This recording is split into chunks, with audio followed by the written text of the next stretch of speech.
Praise the Lord. இன்றைய தேவ வார்த்தை தானியேல் தீர்க்கதரிசன புஸ்தகம் 6ஆம் அதிகாரம் 16ஆம் வசனம்.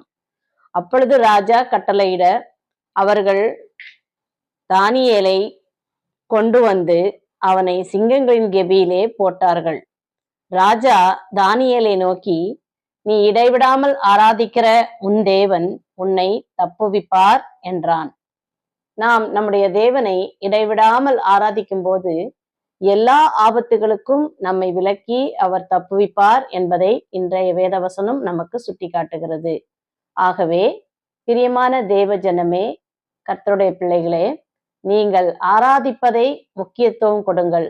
தேவனை ஆராதிக்கும் போது நமக்கு விடுதலை உண்டு. எல்லாவற்றினின்றும் விடுதலை உண்டு. சாபத்திலிருந்து விடுதலை, பாவத்திலிருந்து விடுதலை, வியாதியிலிருந்து விடுதலை, துயரங்களிலிருந்து விடுதலை, மன துக்கங்களிலிருந்து விடுதலை, எல்லாவற்றினின்றும் கர்த்தர் தாமே உங்களை விடுதலை செய்து பாதுகாப்பாராக. தேவனை இடைவிடாமல் ஆராதியுங்கள். Have a nice day. God bless you.